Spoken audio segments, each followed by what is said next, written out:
My boyfriend said at dinner, "You're so frumpy that I'll never have to worry about you cheating." I just replied, "Interesting perspective." Then I changed my appearance, got promoted, and suddenly men were noticing me everywhere. He finally realized the frumpy woman he mocked was actually the real catch he just lost. I, 38, was at dinner with my boyfriend Kevin and our friends when he decided to humiliate me in front of everyone. 6 of us at this upscale steakhouse downtown, Morton's, the kind of place where you need reservations weeks in advance. Kevin, me, Allison and her husband Brad, Jennifer Mills and her husband Mark. Normal Saturday night thing we did monthly, rotating who picked the restaurant. We'd been doing these dinners for 2 years, ever since Kevin and I moved in together. It was our way of maintaining adult friendships while everyone else was drowning in mortgage payments and toddler schedules. Tonight felt different, though. There was an underlying tension I couldn't quite place. The conversation somehow got to that celebrity divorce scandal. You know, the one where the married actor got caught cheating with his co-star half his age. The tabloids had been having a field day for weeks. Allison mentioned she'd never marry someone in entertainment. "They always cheat," she said, cutting into her filet mignon. "Too much temptation, too many opportunities. I need someone predictable." Brad laughed. "Thanks for calling me boring, honey." "Dependable," she corrected with a smile. "There's a difference." Kevin had been unusually quiet all evening, nursing his 3rd glass of wine while scrolling through his phone intermittently. He suddenly looked up and laughed. Not the good kind of laugh, but that sharp sound he made when he was about to say something cutting. "God, that's why I'm so lucky with Megan." Everyone looked at him expectantly. The table went quiet, sensing something coming. Kevin gestured toward me with his wine glass, that smug expression I'd started noticing more often lately. "Honestly, she's so frumpy, I never have to worry about her cheating on me. I mean, look at her. Who'd want that, right?" The silence was deafening. Allison's fork actually stopped halfway to her mouth. Brad stared at his plate like it held the secrets of the universe. Jennifer's eyes went wide, and Mark cleared his throat so hard it sounded like he was choking. The couple at the neighboring table glanced over, but Kevin wasn't done. He was enjoying the attention now, the way everyone was hanging on his words, even if it was in horror. "I mean, she's gained what, 30 pounds since we started dating? Still wearing those same baggy sweaters from 2019. Hair's always in that messy bun thing." He gestured vaguely at my head. "She's lucky I stick around, honestly. Not exactly fighting guys off at 38, right? Clock's ticking and all that." I felt heat creeping up my neck. My hands started shaking as I put down my fork. Around us, the restaurant continued its elegant hum, clinking glasses, muted conversations, the sizzle from the kitchen. But our table had become an island of mortification. "Interesting perspective," I managed, my voice steadier than I felt. Kevin waved dismissively, already reaching for the wine bottle. "Oh, come on. Don't be sensitive. You know I'm joking around. Can't anyone take a joke anymore?" "Hilarious," I said flatly. Jennifer finally found her voice. "Kevin, that's really not okay to say." "What? We're all adults here. Megan knows I'm kidding." He looked at me expectantly, waiting for me to laugh along, to be the cool girlfriend who could take a roasting. I didn't. The rest of dinner was excruciating. Brad desperately tried to change the subject to work, sports, anything. Allison kept shooting me concerned looks while making forced conversation about vacation plans. Jennifer looked like she wanted to throw her wine at Kevin. Mark just ate in silence, probably calculating how quickly they could leave. Kevin, oblivious or maybe just drunk, seemed to think the tension had passed. He ordered dessert and started telling a story about his latest sales numbers like nothing had happened. Like he hadn't just announced to our entire friend group that I was lucky he tolerated me. I excused myself to the bathroom and stood in front of the mirror, taking deep breaths. My reflection looked exactly like what Kevin had described. Tired, frumpy, defeated. When had I stopped caring? When had I started accepting being talked to like this? When I returned to the table, Allison had her credit card out. "We should probably head out," she said quickly. "Early morning tomorrow." Everyone agreed with suspicious enthusiasm. We split the check. Kevin made a point of calculating exactly what I owed, down to the tax and tip on my salmon. Outside the restaurant, the goodbyes were awkward and rushed. "Megan, call me tomorrow," Allison whispered as we hugged.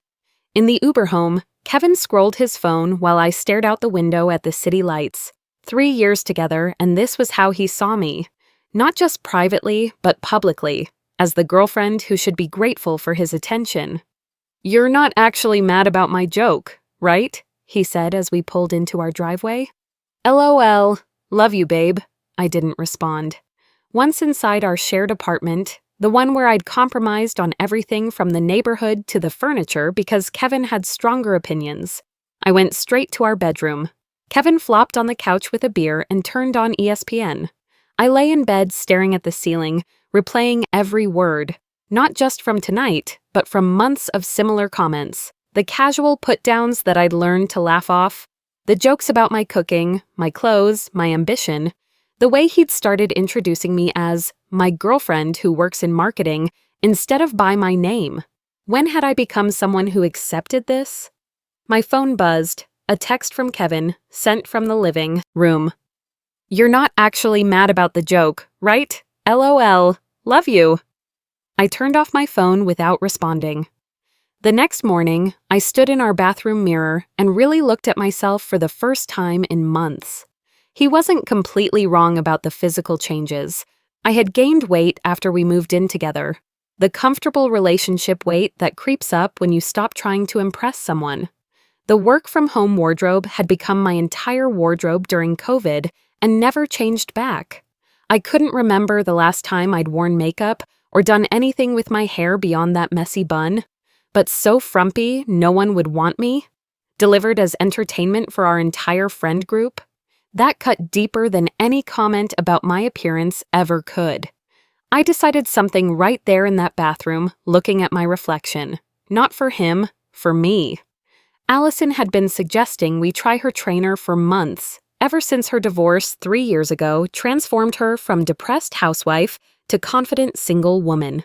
I texted her that Sunday morning at 7 a.m., knowing she'd be awake with her coffee and Sunday morning yoga routine. She called back immediately. "Oh, honey, are you okay? Last night was absolutely awful. I wanted to throw my wine at him, but I didn't want to make a scene and embarrass you more.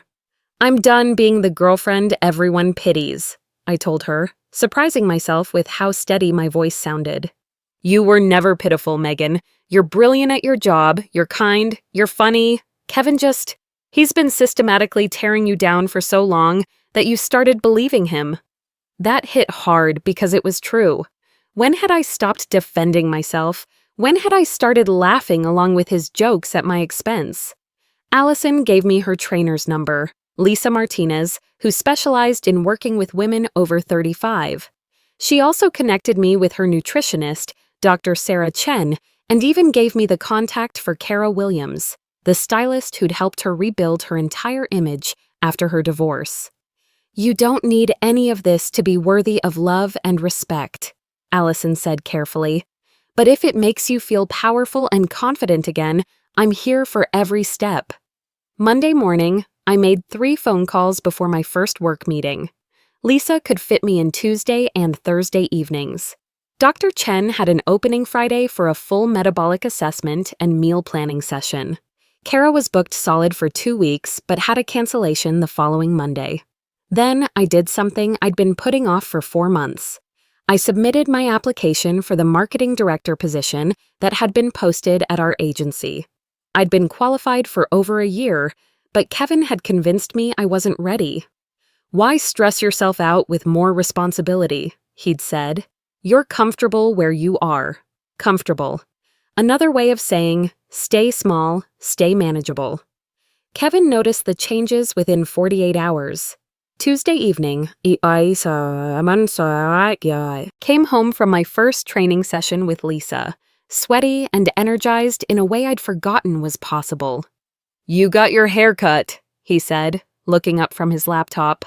I'd stopped at a real salon on my lunch break. Nothing dramatic, just a cut that actually had a shape instead of looking like I'd trimmed it myself in the dark. I needed a change. I liked it longer. It was more feminine. This feels better. Wednesday, I came home with grocery bags full of the foods Dr. Chen had recommended: lean proteins, fresh vegetables, complex carbs that would fuel my workouts instead of leaving me sluggish. "What's all this?" Kevin asked, examining a bag of quinoa like it was a foreign artifact. "I'm working with a nutritionist." "Since when do you care about that stuff? And how much is this costing?" "Since now, and it's my money." Thursday, after my second session with Lisa, I was glowing, not from makeup or filters, but from endorphins and the satisfaction of deadlifting more than I thought possible. "And you joined a gym? This is getting excessive, Megan." "Twice a week isn't excessive." "This isn't because of what I said at dinner, right? I was obviously kidding around." I looked at him, really looked at him. He was wearing the same ratty t-shirt he'd had since college, sitting in the same spot on our couch where he spent every evening, remote in one hand and beer in the other. When was the last time he'd tried to improve anything about himself? When was the last time he'd supported me improving anything about myself? "It's not about you, Kevin." His face tightened in that way it did when he realized he couldn't control something. "What's that supposed to mean?" "It means I'm doing this for me." He absolutely hated that answer. The first time I really understood how much I'd changed was 3 weeks into my new routine. I was at our local coffee shop, the one I'd been going to for 2 years, ordering my usual Monday morning latte before work. Owen, the barista who'd made my coffee dozens of times with nothing more than polite small talk, suddenly seemed to really see me. "You look different," he said, smiling while working the espresso machine. "Good different, really good." "Thank you," I said, surprised by how the compliment landed. It felt genuine, not like something someone said because they had to. "I've been wanting to ask, are you single?" The question caught me completely off guard. No, I'm not." "Lucky guy," Owen said, handing me my latte. "If that ever changes, I'm here Tuesday through Friday, 6 a.m. to 2 p.m. He grinned. "Just saying." I walked to work with a completely different energy that day. When was the last time someone had shown interest in me? When was the last time someone had looked at me and seen something worth pursuing? At lunch, I ran into James Morrison from our accounting department. We'd worked on several campaigns together over the past year. He was smart, funny, and had always treated me with professional respect that bordered on admiration for my creative ideas. "Megan, you look fantastic," he said, as we waited in line at the deli across from our office building. "Have you been working out?" "A little," I admitted. "Well, whatever you're doing, it's working. You're glowing." We ended up eating lunch together, talking about work and books and travel plans. Real conversation, not the surface-level exchanges I'd grown used to with Kevin. James asked thoughtful questions about my ideas, laughed at my jokes, and seemed genuinely interested in my opinions. "I've been meaning to ask," he said as we walked back to the office. "Would you like to grab dinner sometime? Outside of work, I mean." My first instinct was panic. My second was something I hadn't felt in years: flattery. Not just because someone was asking me out, but because someone I respected was asking me out. "That's really sweet, but I'm seeing someone." "Of course you are," he said with a good-natured smile. "Well, if that situation ever changes, I'd love to take you somewhere nice. You deserve to be taken somewhere nice." That evening, I told Kevin about both interactions: Owen at the coffee shop and James's invitation. I thought transparency was the mature thing to do. I thought it would show him that I was trustworthy, that even when other men showed interest, I was committed to us. I was wrong. Kevin exploded. "What the hell is this? You're giving out your number at work now?" "I didn't give anyone my number. James asked me to dinner. I said no." "So you're telling me that in one day, 2 different guys hit on you, and you think that's normal?"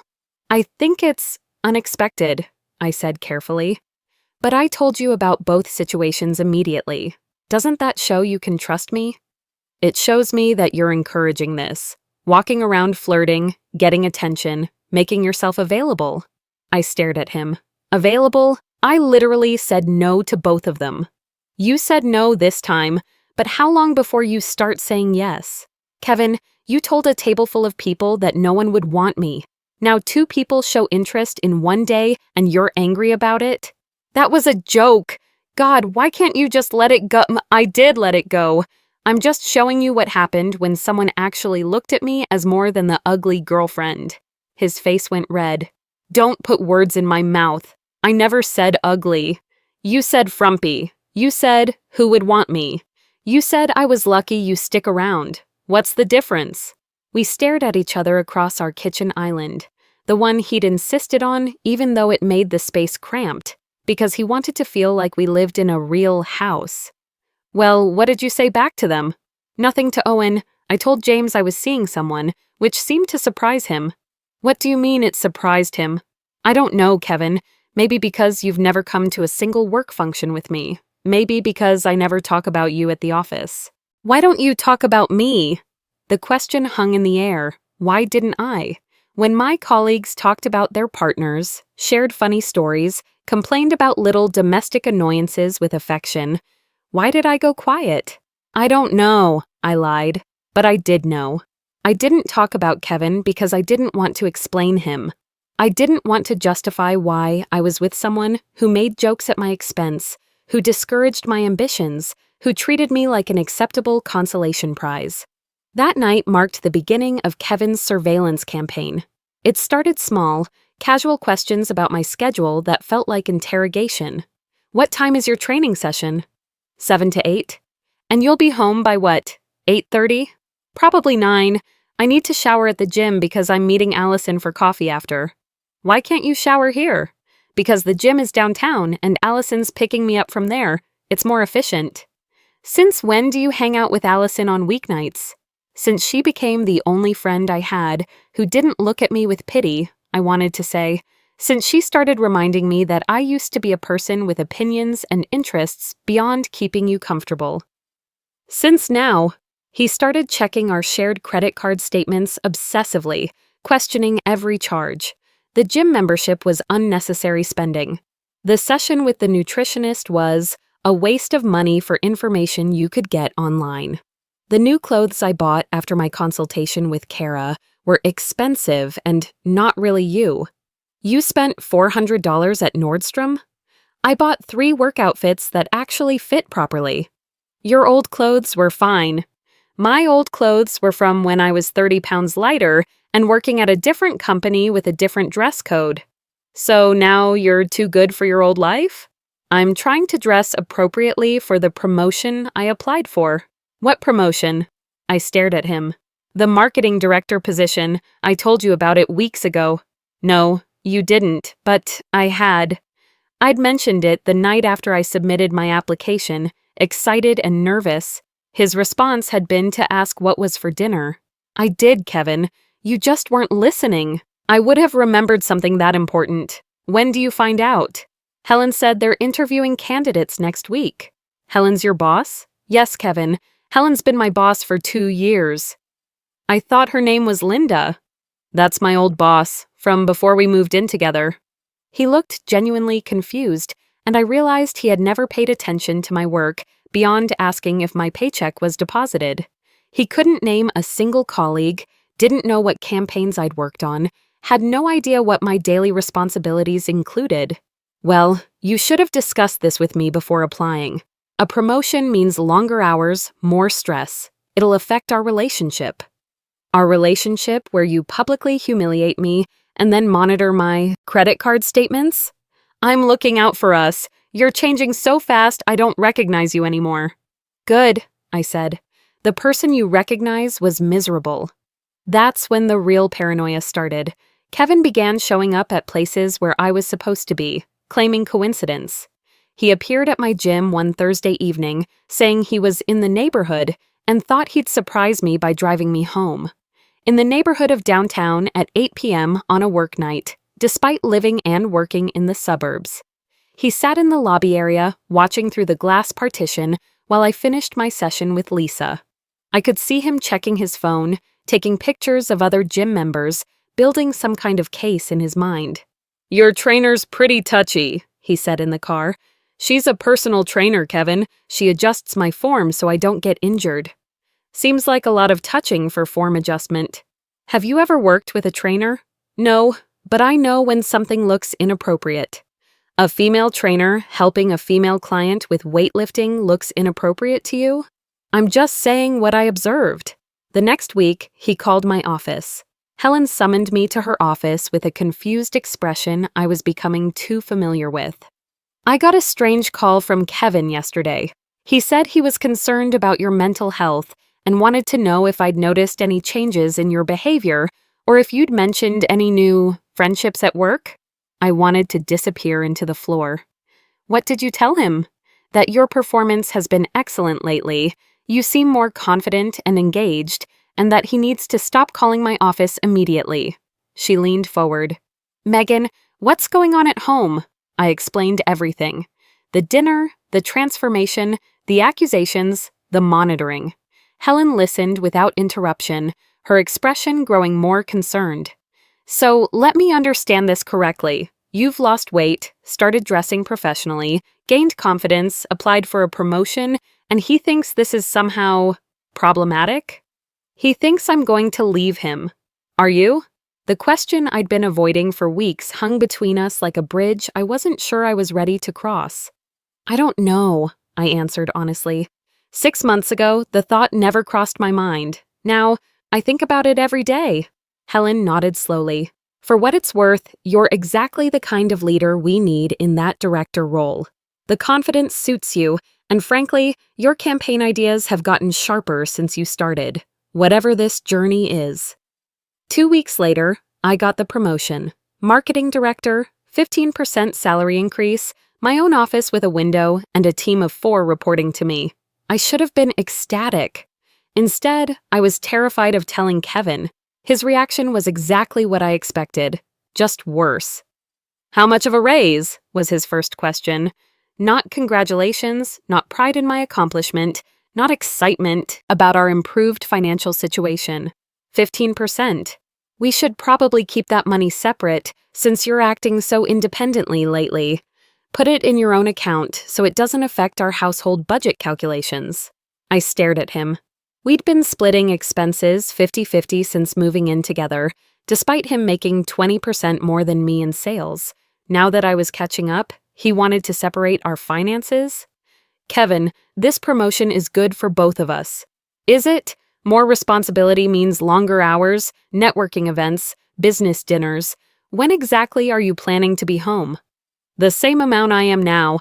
I'll just be doing more meaningful work during those hours. Meaningful? He said it like the word tasted bitter.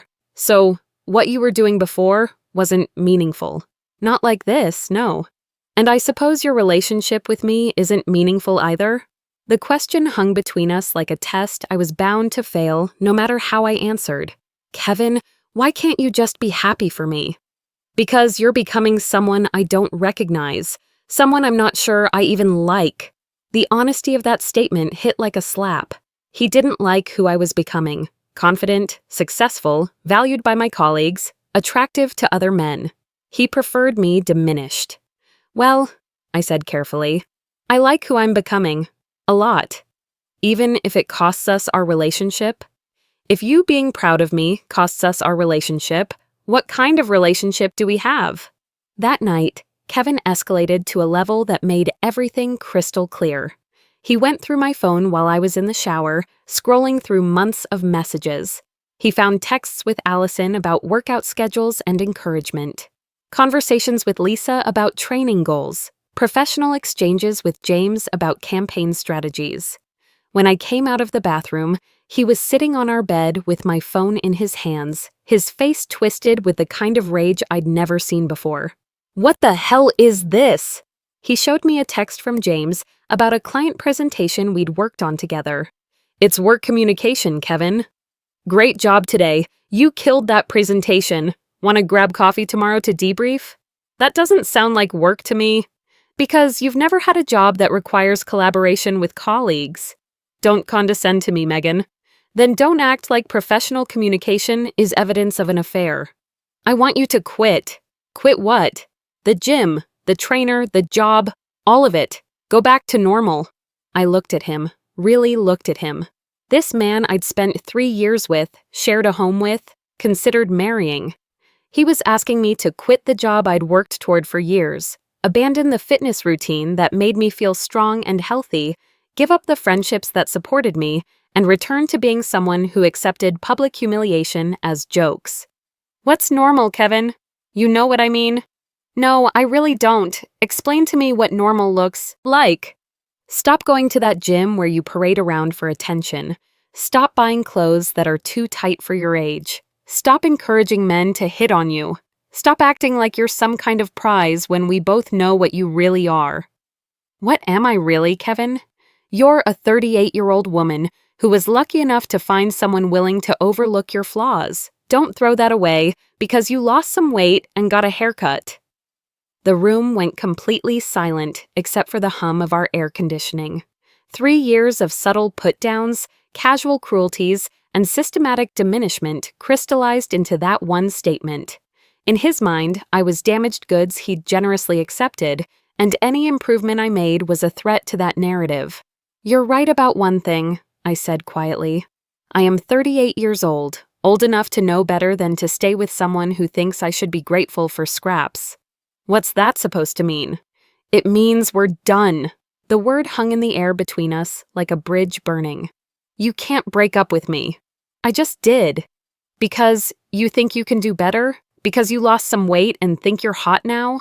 Because I realized I'd rather be alone than feel worthless. 2 weeks later, I was living in a beautiful one-bedroom apartment downtown, walking distance from work. Kevin alternated between begging me to come back and telling anyone who'd listen that I'd lost my mind during a midlife crisis. Allison helped me move, along with Jennifer Mills and 3 other women from our friend group who came out of the woodwork once Kevin was gone. I have to tell you something, Jennifer said, as we unpacked boxes in my new kitchen. We all talked after that dinner 6 months ago. Everyone was horrified. Why didn't anyone say anything? What could we say? It was so shocking. But we all agreed, if our husbands ever spoke to us like that publicly, it would be over. So why did you all keep hanging out with him? We weren't hanging out with him, Allison said firmly. We were hanging out with you. We just tolerated him because we loved you. That conversation changed everything. My friends had been watching me accept disrespect for years, probably hoping I'd find the strength to leave on my own. The final update came a year later. I ran into Kevin at that same steakhouse where it all started. He was with a woman who looked heartbreakingly familiar. Oversized sweater, minimal makeup, apologetic posture. She kept glancing at him nervously while he dominated the conversation with work stories. When he saw me, his face went through a series of expressions: surprise, longing, anger, and finally something like regret. I was with James. We'd been dating for 4 months, taking it slow, building something based on mutual respect and genuine compatibility. Kevin couldn't stop staring. His date noticed and looked annoyed. As we left, I heard him tell her, "Don't be paranoid. She's just someone I used to know." Someone he used to know. 3 years reduced to that. But he was right. The woman he used to know, the one who accepted humiliation as humor, who stayed small to keep him comfortable, who believed she was lucky to be tolerated, she didn't exist anymore.